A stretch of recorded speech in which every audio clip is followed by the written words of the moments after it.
நீங்கள் பார்த்துக் கொண்டிருப்பது உங்கள் விஜய்.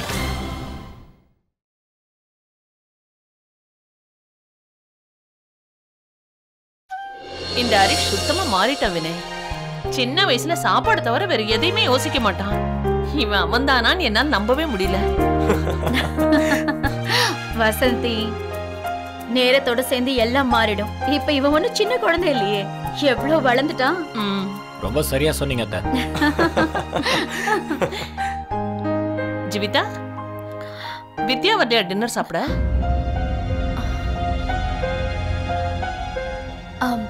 அத்தை, அவளுக்கு கொஞ்சம் உடம்பு சரியில்லை. சுந்தர் கிட்ட சொல்லி சாப்பாடை நான் அவளோட ரூம்க்கு அனுப்பி வச்சிட்டேன். அட என்ன அண்ணி, நான் என்ன நினைச்சேன்னா வித்யாவை இப்ப பார்க்கலாம், அவகிட்ட கொஞ்சம் பேசலாம்னு நினைச்சேன். என் மனசுல இருக்கிறத சொல்லலான்னு பார்த்தேன், அவ வரவே இல்லை.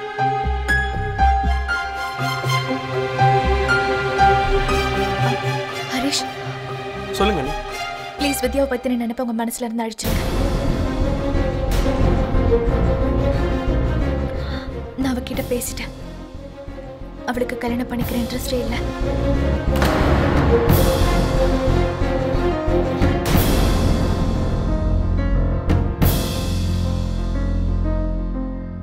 ஜீவிதா, எனக்கு புரியவே இல்ல. வித்யா எதுக்காக இவனை வேண்டான்னு சொல்லி மறுத்துட்டா? ஹரிஷ் மாதிரி ஒரு வாழ்க்கை துணை எந்த பொண்ணுக்கு கிடைச்சாலும் அது அவ செஞ்ச பாக்கியம்னு தான் சொல்லணும்.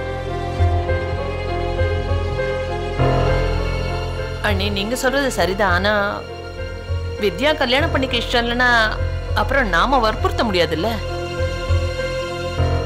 அப்புறம் எனக்கு புரியவே இல்லை, ஏன் அவன் மறுக்கிறான்னு. அவளுக்கு செட்டில் ஆகணும்னு ஆசையே இல்லையா? அவளுக்கு என்ன ப்ராப்ளம்னு எனக்கு புரியவே மாட்டேங்குது. அவ மறுத்ததுக்கு காரணம் நான் இல்லைன்னு முழுசா நம்புறேன்.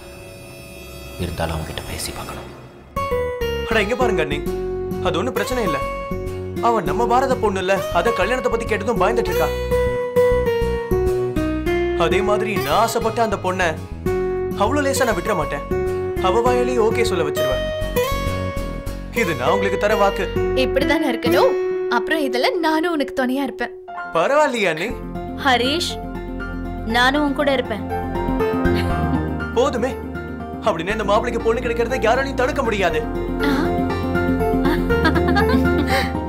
அண்ணே, நீங்க நின்னுட்டே இருக்கீங்க, கொஞ்சம் உட்காருங்க.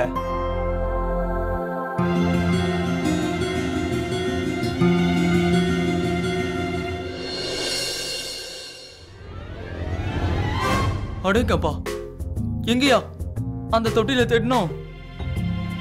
இது ரொம்ப கஷ்டமான வேலை தான். பாட்டி சொன்னாங்க அந்த தொட்டில் இங்கதான் எங்கேயோ இருக்குன்னு. மாலதேக்கா அந்த தொட்டில தான் ஆடி ஆடி வளர்ந்தாங்களா? அது எங்க இருக்குன்னு தெரியலையே.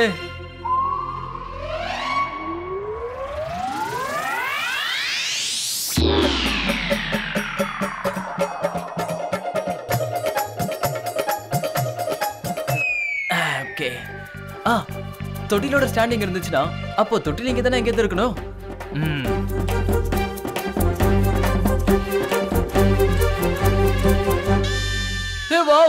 தொட்டில் கிடைச்சிருச்சு.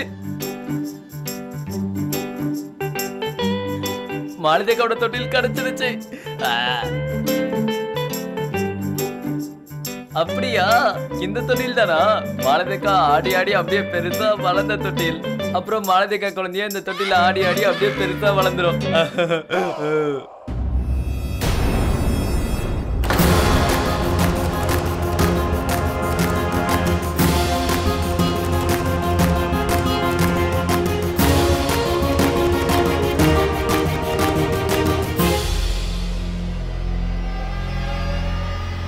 இது ஏதோ பழைய ஆல்பம் மாதிரி இருக்கு. அப்பாவோட போட்டோ இருக்கு. அப்புறம்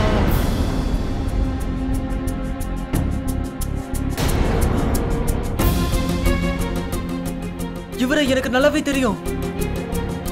இவரை நான் ஏற்கனவே பார்த்திருக்கேன். ரொம்ப க்ளோஸா பார்த்திருக்கேன். எனக்கு நல்ல ஞாபகம் இருக்கு. நான் இவரை எங்கேயோ பார்த்திருக்கேன். எங்க பார்த்தேன்?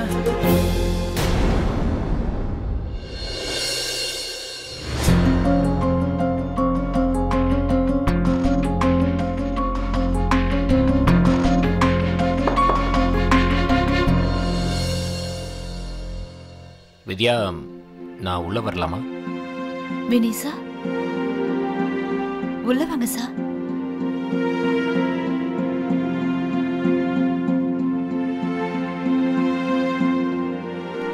வித்யா, நான் உன்கிட்ட ஒரு முக்கியமான விஷயத்தை பத்தி பேசணும். எதை பத்தி? இப்போ கொஞ்ச நேரத்துக்கு முன்னாடி ஜீவிதா இங்க வந்திருந்தால? ஆமா, அவங்க என் கல்யாணத்தை பத்தி பேசினாங்க. நான் கல்யாணம் வேண்டான்னு சொல்லி மறுத்துட்டேன். சரி வித்யா, நீ தப்பா நினைக்கலனா நான் உன்கிட்ட ஒன்று கேட்கலாமா? நீ எதுக்காக கல்யாணத்துக்கு ஒத்துக்க மாட்டேன்னு சொல்லிட்ட?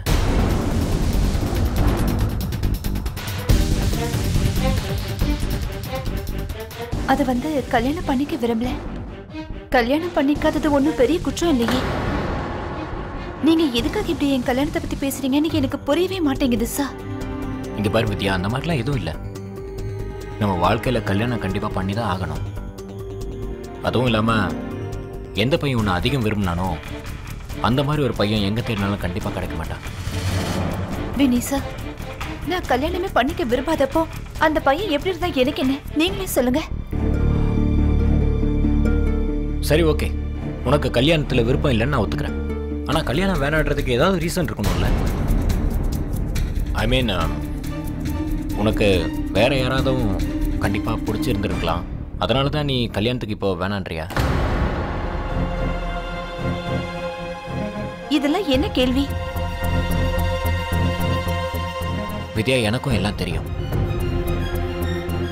இந்த கேள்வி உங்ககிட்ட கேட்டுக்கூடாது. இருந்தாலும் இந்த விஷயத்தை எப்படி சொல்ல போறேன்னு எனக்கே தெரியல. இருந்தாலும் இதை உங்ககிட்ட சொல்லி தான் ஆகணும். நீ கல்யாணத்துக்கு மறுக்கிறதுக்கு எதுக்காக நான் நினைக்கிறேன்னா, ஒருவேளை உனக்கு என் மேல இருந்த அந்த பழைய ஃபீலிங்ஸா இருக்கலாம்.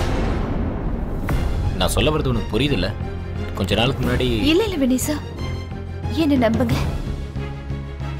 உங்க விஷயத்துல நான் அப்படி நடந்துகிட்டதே அது முடிஞ்சு போன கதை. வித்யா, அப்போ இதான் விஷயம்னா நீ எதுக்காக கல்யாணத்தை மறுக்கணும் சொல்லு? வினீசர், ப்ளீஸ் இத பத்தி எதுவும் என்கிட்ட கேட்காதீங்க. நான் எதையும் சொல்ல தயாரா இல்ல. நீ சொல்றதா கேட்டுட்டு உன்னை சாதாரணமா விட்டுற முடியாது வித்யா. உண்மை என்னன்ற விஷயம் எனக்கு கண்டிப்பா தெரிஞ்சாகணும். வினீசர், நீங்க ஏன் புரிஞ்சுக்க நான் மாட்டீங்க? சொல்றதான் நீ புரிஞ்சுக்கல. ஒழுங்கா உண்மை என்னன்னு சொல்லு. நீ ஏன் கல்யாணத்துக்கு ஒத்துக்கல? இவ்வளவு நல்ல வர்ண வெறுக்கிறதுக்கு காரணம் நான் இல்லைன்றது உண்மைனா அப்ப என்ன காரணம்னு சொல்லு. எனக்கு எல்லாம் புரியுது. இது எல்லாத்துக்கும் காரணம் உன்னோட அந்த பழைய ஃபீலிங்ஸ் தான். அதனாலதான் நீ இப்படிலாம் பண்ற. ப்ளீஸ் வினீசர், நான் தான் உங்ககிட்ட சொல்றேன், அந்த மாதிரி எதுவுமே இல்ல. அப்போ உண்மை என்னன்றத சொல்ல வேண்டியதானே? உனக்கே இந்த கல்யாணத்துல இஷ்டம் இல்ல? உன்னதானே கேட்டுட்டு இருக்க, வாயை திறந்து சொல்ல. ஏன்னா எனக்கு ஏற்கனவே கல்யாணம் ஆயிடுச்சு.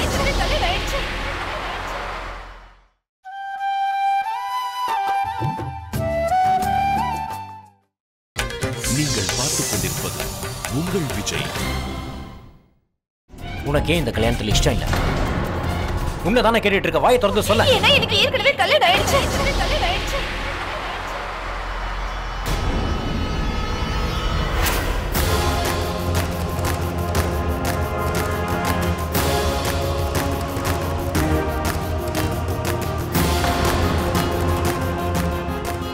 எனக்கு ஏற்கனவே கல்யாணம் ஆயிடுச்சு.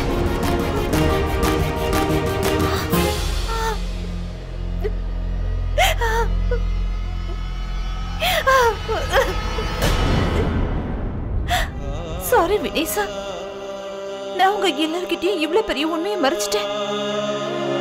எனக்கு கல்யாணம் ஆகலன்னு உங்ககிட்ட போய் சொல்லிட்டேன்.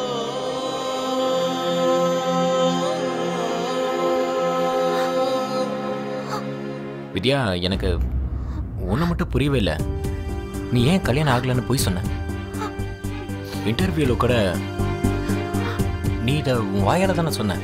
தாலி எங்க, உன் நெத்தில பொட்டு எங்கன்னு கேட்டதுக்கு எனக்கு இன்னும் கல்யாணம் ஆகலன்னு சொன்ன. நானும் ஜீவிதாவும் எங்களுக்கு சரகேட்டா வரப்போற பொண்ணு கண்டிப்பா ஒரு கல்யாணம் ஆன பொண்ணாதான் இருக்கணும்னு நாங்க விருப்பப்பட்டோம். அப்புறம் எதுக்கு உண்மையை மறைச்சேன்? அப்படிலாம் ஒண்ணு இல்ல வித்யா. நீ கல்யாணம் ஆன விஷயத்த சொல்லியிருந்தாலும் கண்டிப்பா நாங்க உன்னை ரிஜெக்ட் பண்ணிருக்க மாட்டோம். நான் உங்களுக்கு எப்படி புரிய வைக்கிறது வினீசா? என் கல்யாணம் ஒரு கனவு மாதிரி ஆயிடுச்சு. என் வாழ்க்கையில நடந்த ஒரு பெரிய விபத்து அது. சின்ன வயசுல இருந்தே குடிகார அப்பாவோட நான் ரொம்ப கஷ்டப்பட்டுட்டு இருந்தேன். அப்ப நான் என்ன யோசிச்சேன்னா, கல்யாணம் பண்ணிக்கிட்டா என் வாழ்க்கை நிச்சயமா மாறும்னு நினைச்சேன். ஆனா அந்த மாதிரி எதுவுமே நடக்கல. என் புருஷன் எங்க அப்பாவை விட ரொம்ப மோசமான ஆளா இருந்தா. குடியோட சேர்த்து அவனுக்கு சீட்டாடுற பழக்கமும் இருந்துச்சு. எங்க வீட்டோட நிலைமை உங்களுக்கு தெரியும். சம்பாதிக்கிற ஆள் யாருமே இல்ல.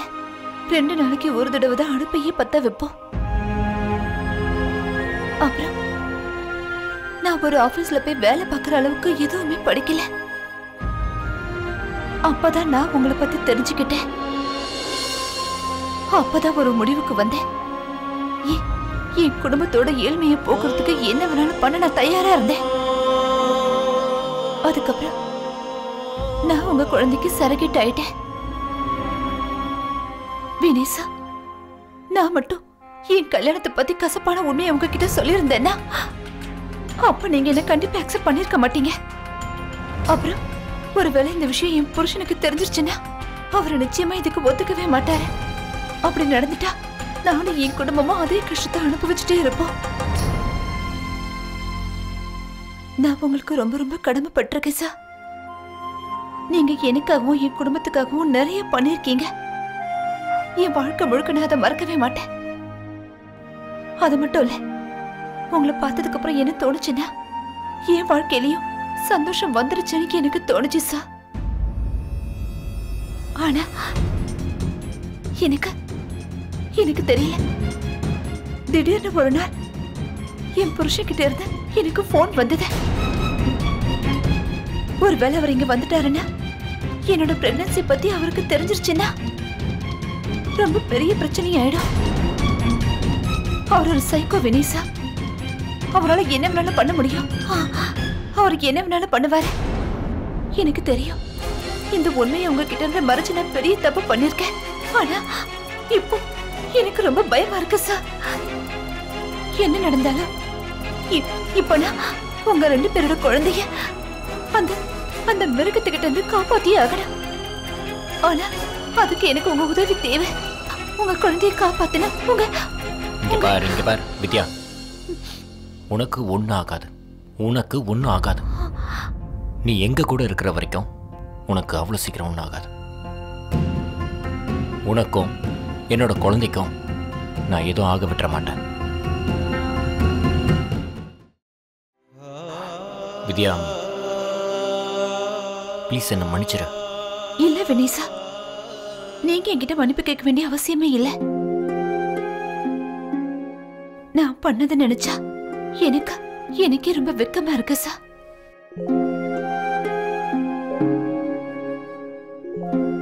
என் வாழ்க்கையில எனக்கு அன்பே கிடைச்சதில்ல.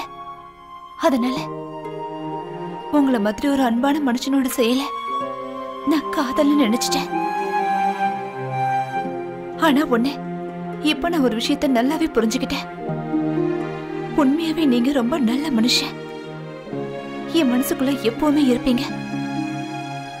ஆனா என்னோட வாழ்க்கையில இல்ல. நான் உங்களை ரொம்ப மதிக்கிறேன் வினேசா. அது தவிர வேற எதுவும் இல்ல. வித்யா, உன்னை நல்லபடியா பார்த்துக்க வேண்டியது இன்னையில இருந்து என்னோட பொறுப்பு.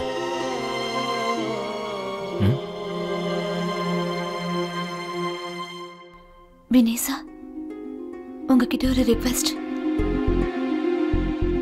நான் என்னை பத்தி உங்ககிட்ட சொன்ன உண்மைய ப்ளீஸ் நீங்க ஜீவிதா மேடம் கிட்ட சொல்லிடாதீங்க.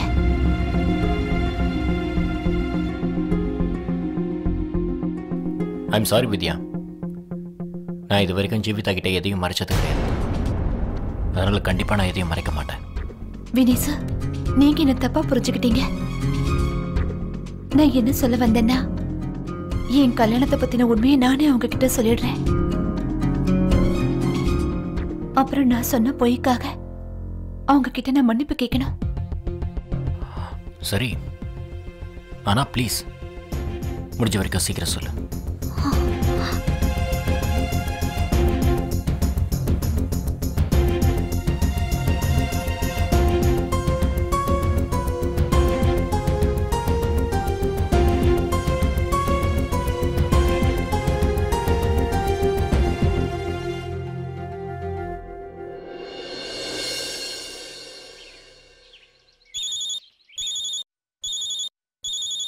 அக்கா குட் மார்னிங் கா. Good morning Malathi. நீ எப்படி இருக்க? நான் ஃபர்ஸ்ட் கிளாஸா இருக்கேன். அப்புறம் என்னன்னாக்கா நான் உன்னை ரொம்ப மிஸ் பண்றேன். இது வரைக்கும் நான் உன்னை பிரிஞ்சு ரொம்ப தூரமா இருந்ததே இல்லைல்ல, அதனால தான் பிரெக்னன்சி டைம்லயாவது உன் கூட கொஞ்சம் டைம் ஸ்பெண்ட் பண்ணலாம்னு நினைச்சேன். உண்மைதான் மாலதி, உன்னை விட அதிகமா எனக்கு தான் வருத்தம் ஜாஸ்தியா இருக்கு. இந்த மாதிரி நேரத்துல நான் உன் கூட இருக்க முடியல. எப்ப நான் உன் கூட இருக்கணும்னு விருப்பப்படுறேனோ அப்பெல்லாம்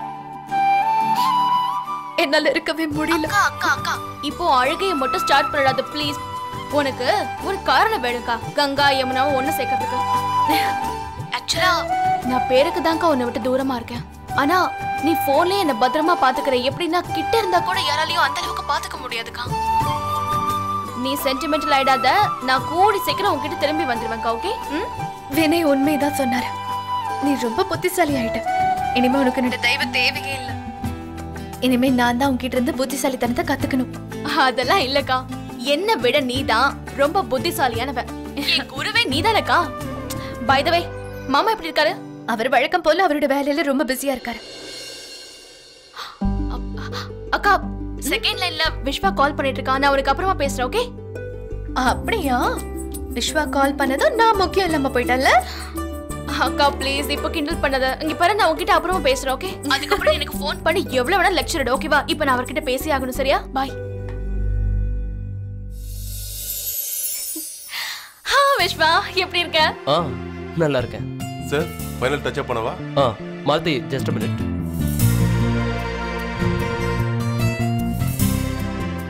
அப்புறம் மாலதி எப்படி இருக்க? எப்படி இருப்பேன்? எப்பவும் போல தான் இருக்கேன். டைம் தான். மாலதி 1 செகண்ட் ஹோல்ட் பண்ணு. 1 செகண்ட்.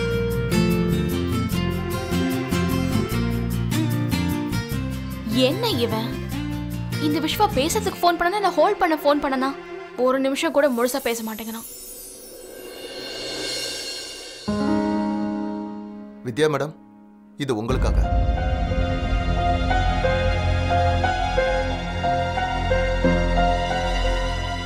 யார் அனுப்புனாங்க? தெரியல, ஆனா இது மேல உங்க பேர் எழுதி இருக்கு. அப்புறம் இது டோருக்கு வெளியில இருந்தது. யார் வச்சிருப்பாங்கன்னு தெரியல. அப்படியா? சரி கொடுங்க. தேங்க்யூ சுந்தா. சரிங்க.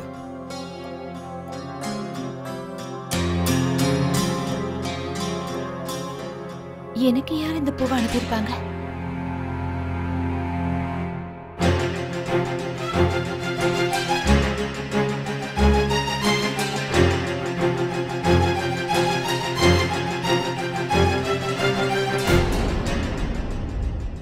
இது அவரோட ஹேண்ட் ரைட்டிங் ஆச்சே. நீ எப்படி இருக்க வித்யா? இப்ப நீ போட்டிருக்க சிகப்பு ட்ரெஸ்ல அப்படியே சிகப்பு ரோஜா மாதிரி இருக்க. உன்னை பார்த்ததுக்கு அப்புறம் எனக்கு ஒரு பாட்டு பாடணும்னு தோணுது. ரோஜா மலரே ராஜகுமாரி, ஆசை கிளியே அழகிய ராணி.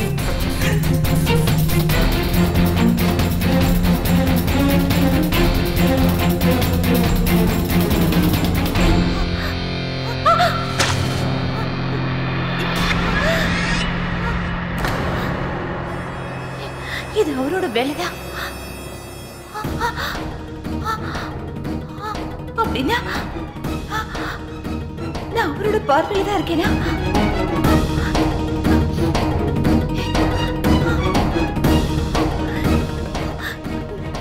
கடவுளே, என்ன நடக்குது? ஏதாவது பெரிய பிரச்சனை ஆகிறதுக்கு முன்னாடி நான் ஜீவிதா மேடம் கிட்ட எல்லா விஷயத்தையும் சொல்லி ஆகணும். எல்லாத்தையும் சொல்லிடணும்.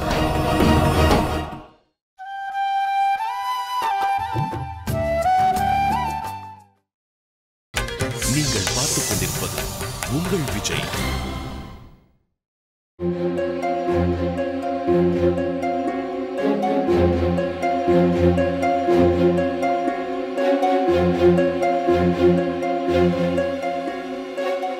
வித்யா, ஏன் அங்க நிக்கிற? உள்ள வா. இங்க பாரு, நான் எங்களோட கல்யாண ஆல்பம் பார்த்துட்டு இருக்கேன். ஆனா எங்களோட போட்டோல பார்க்கலல்ல? வா. மாலதியை பாரு. ஜீவிதா மேடம், நான் உங்ககிட்ட கொஞ்சம் பேசணும். என்ன வித்யா சொல்லு. நேத்து நான் வினய் சார் கிட்டயும் சொன்னேன்.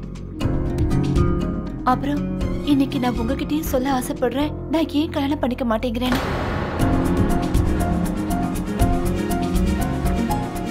விஷயம் என்னன்னா, இந்த சிகப்பு ட்ரெஸ்ல நீ அப்படியே சிகப்பு ரோஜா பூ மாதிரி இருக்க.